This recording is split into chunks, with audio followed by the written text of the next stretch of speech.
deuxième aspect, la deuxième question que je voudrais aborder en chapitre 2 dans le cadre de cette première partie, c'est la question du processus de la décentralisation. La question de la décentralisation, certes vieille sur le texte, et figurait même déjà aux lois constitutionnelles numéro 1, numéro 2. Mais la réalité était tout autre. Ceci ne devient une réalité qu'avec l'accès au pouvoir du président de la République, M. Ismaël Omar Guelleh. En 1999, contrarié par la situation économique et ne pouvant pas mettre tout de suite sur la table la question du processus électoral et éviter aussi de bousculer l'administration qui avait une centaine de pratiques centralisatrices, le président de la République a créé ce qu'on a appelé à l'époque des conseils régionaux provisoires, dont les membres étaient désignés par le gouvernement, des conseils qui étaient présidés par le commissaire de district. Il s'agissait du premier décret que le président de la République a signé après son investiture. Deuxième acte dans le cadre de ce processus, c'était la création du fonds social régional de 50 millions pour chaque région qui a été créée en faveur des régions.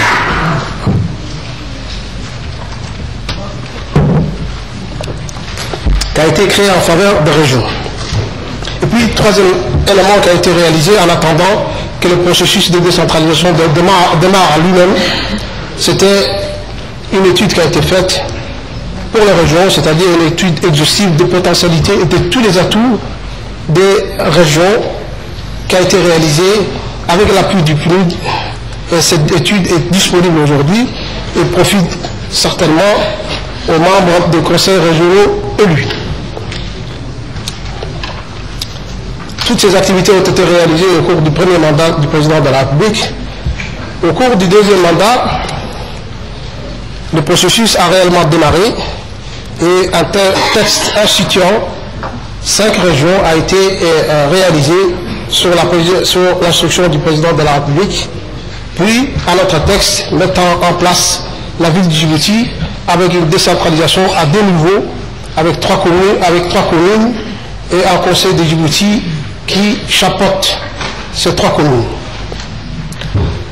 Tout de suite après, il y a eu les élections, que vous savez, les élections en 2006, premières élections locales, qui s'est caractérisées d'abord par le fait que c'était un texte beaucoup plus libéral, permettant aux listes électorales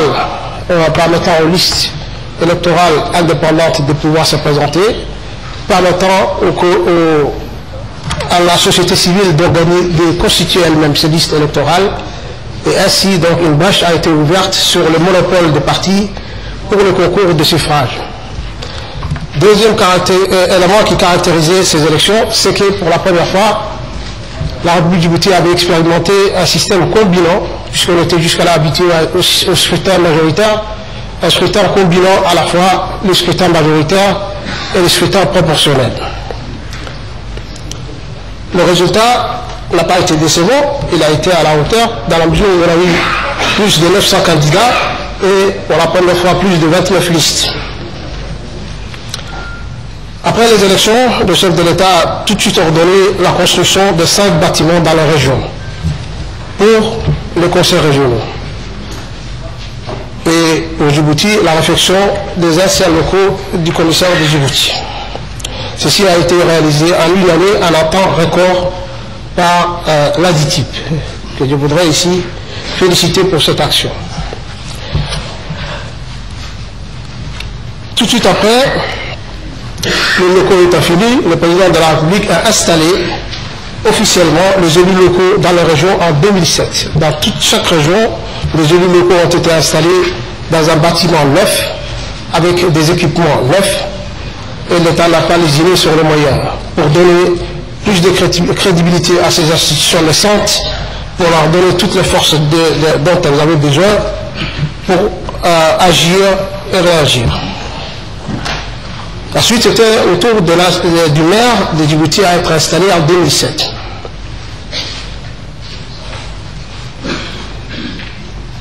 Une fois installé, les collectivités locales ont bénéficié de transferts de compétences auxquels ils avaient droit. Un certain nombre de compétences ont été tout de suite transférées, qui ne posaient aucun problème, à savoir la gestion de voirie, l'état civil, la gestion des marchés, la gestion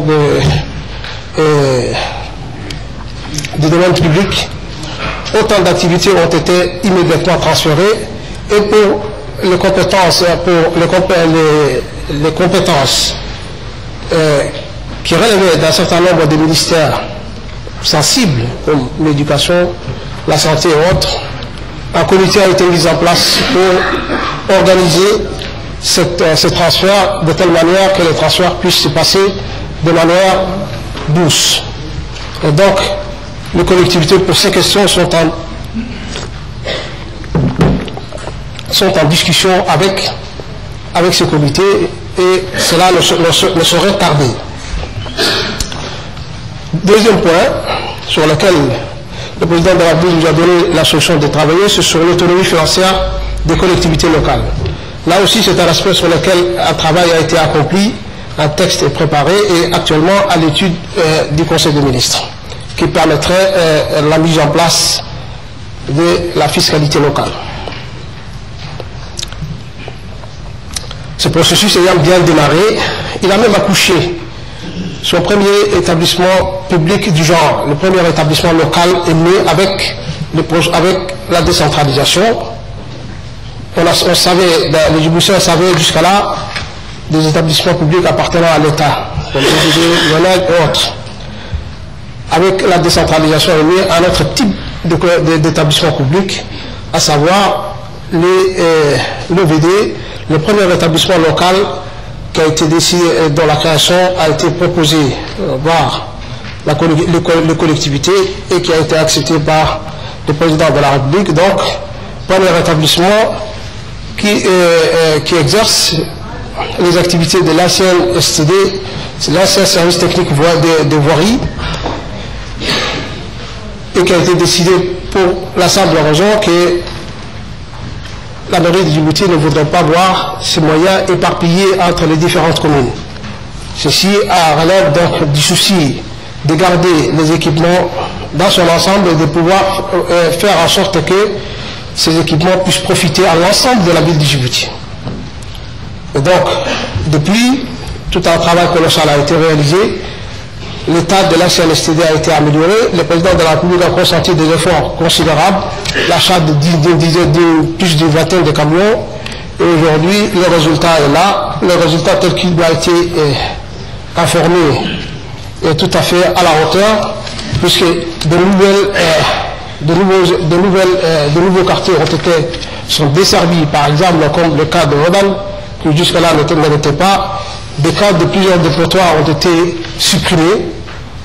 Il m'a été également signalé que le vendredi, jour férié, est aussi un jour de travail pour l'OVD qui pour permettre le nettoyage de notre ville et garder à l'état.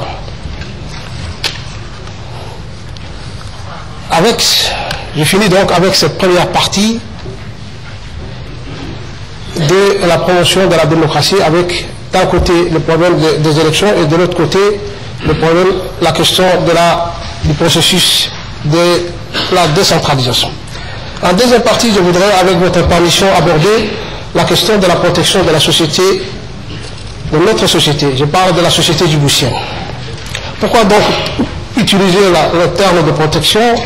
Pourquoi et pas directement la question de la sécurité? C'est pour une raison simple, c'est que je voudrais dans cette partie aborder plusieurs questions, plus que la question de la sécurité civile, mais aborder d'autres questions comme la question de la sécurité routière, mais aussi la question de la nationalité. C'est pourquoi j'ai choisi le terme de protection de la société. Et je voudrais commencer d'abord par la question de la sécurité civile. Je conçois la sécurité civile comme étant un service public, comme tous les autres services publics, et par ce fait soumis aux règles notamment de loi Roland, et notamment la règle qui régissent les services publics, et notamment